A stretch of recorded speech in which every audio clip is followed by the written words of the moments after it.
Ao longo dos últimos 10 anos, eu venho produzindo espetáculos de teatro e muitas vezes a gente percebe que as pessoas não conseguem entender o que é a figura do produtor, o que é a figura do gestor cultural.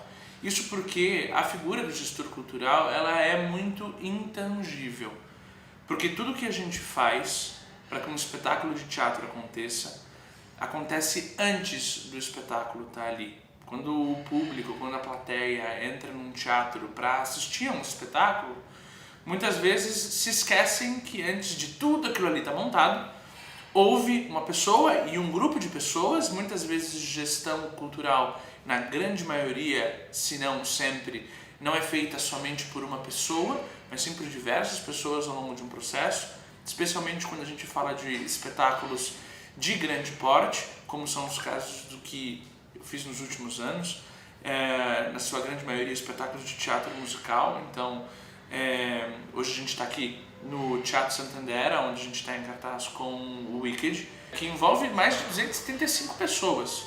Então, o trabalho de gestor cultural é primordialmente, como o próprio nome diz, da gestão, a gestão das suas diversas frentes.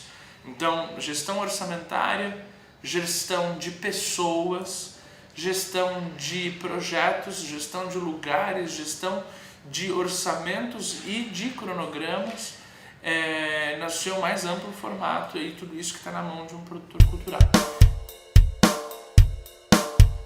Nesses últimos 10 anos, o que eu aprendi também, além da profissão em si, é quão importante é a gente falar sobre gestão de pessoas, uma das gestões que eu havia comentado anteriormente.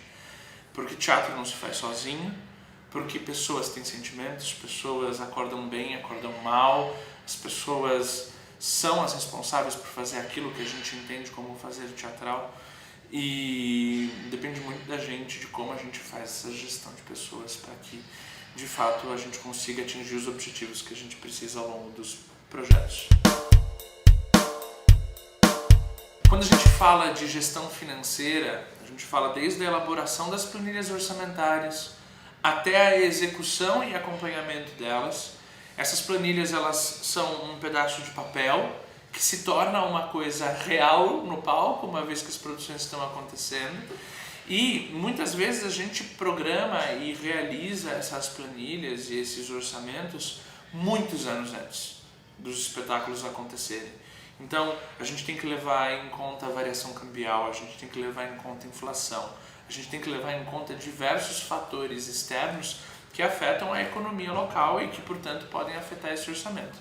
A título de exemplo, Wicked, que foi um espetáculo que eu comentei, a gente teve a planilha elaborada em 2019 para uma execução que foi feita em 2023. De 2019 para 2023, teve uma coisa no meio do caminho chamada pandemia, que todos nós sofremos e vivenciamos, que obviamente afetou e afeta diretamente aquilo que a gente tem enquanto planejamento financeiro e orçamentário. Então, um gestor cultural, um produtor cultural também tem que ter muita adaptabilidade na sua execução ao longo do processo. Além disso, essas planilhas elas são basicamente o esqueleto e ali a espinha dorsal de qualquer execução. Então, é por meio dela que as coisas acontecem, é por meio do investimento que as coisas acontecem. Então, é necessário não só o planejamento anterior ao início dos espetáculos e das produções, como também o acompanhamento, porque uma produção teatral é um bicho vivo, que ao longo da sua execução vai mudando, imprevistos acontecem, manutenções acontecem. Durante uma pré-produção, as equipes criativas demandam muito, porque elas estão ali justamente para isso, para criar, e nem sempre a criação que é feita ali no dia a dia de uma pré-produção é a criação que foi imaginada anos atrás. Então, um orçamento também, quando ele parte do início, ele também precisa ser pensado para ser adaptável e para ser moldado ao longo do processo, uma vez que as produções começam a serem executadas de fato. E uma vez depois de executado, você tem toda a prestação de contas que se baseia, especialmente quando a gente usa leis de incentivo federal, estadual, ou qual lei de incentivo a gente estiver falando, Lei Rouanet, PROAC, no caso de São Paulo, PROMAC também, Tudo isso ele é baseado por meio de uma planilha orçamentária. Então, um gestor cultural tem que gostar de número. E às vezes é uma coisa que a gente não tem o conhecimento. A gente entende comunicação social, a gente entende artes cênicas como humanas, mas dentro de humanas a gente tem muito exatas. Então é uma coisa que eu queria também desmistificar, aproveitando tendo a oportunidade de falar um pouquinho sobre a função, de que às vezes a gente tem a impressão de que fazer artes cênicas, fazer teatro, não demanda estudo, não demanda conhecimento pregresso, não demanda muita dedicação, horas a fio de trabalho. Então é uma coisa que produtores culturais que estão ouvindo ou pessoas que querem entrar nesse mundo saibam que a gente precisa estudar muito, a gente precisa ler muito. Eu brinco que até quando você vai num restaurante você aprende a produzir teatro, porque a experiência que você está tendo ali enquanto consumidor vai agregar a você de alguma forma no seu repertório para que você consiga dialogar com todas as outras áreas e com todos os outros departamentos. Fazer e produzir espetáculos é também você dialogar com diferentes frentes e coisas muito específicas. Então, um gestor cultural ele precisa saber falar com toda a equipe técnica, então entender da equipe técnica e da área técnica, do departamento técnico. E aí eu não estou falando que a pessoa precisa ser um expert nisso. Claro, tem produtores que são especializados em técnica, mas você precisa também saber dialogar e saber o mínimo de repertório ali dentro daquela área. Para você falar com designers de som, para você falar com cenógrafos, figurinistas, iluminadores, visagistas, maquiadores.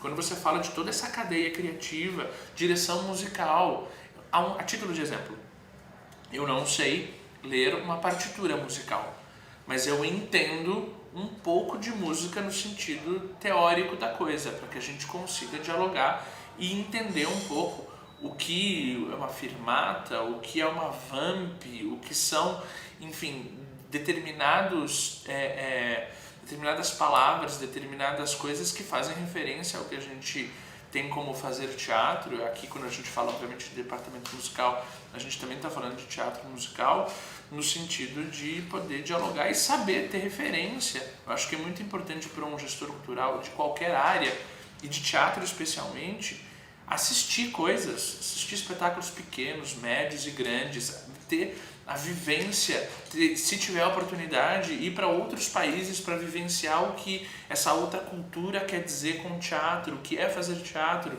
O Brasil, ele está engatinhando, se você for pensar, comparado a outros países, até pela sua economia emergente, mas também pela forma como o teatro se desenvolveu em outros países. Se você olhar para Estados Unidos, se você olhar para Londres, para Austrália, Japão, para Espanha, outros tantos países, em tantos outros continentes, tem muito a agregar aquilo que a gente entende enquanto produção para teatro e gestão para teatro no nosso país.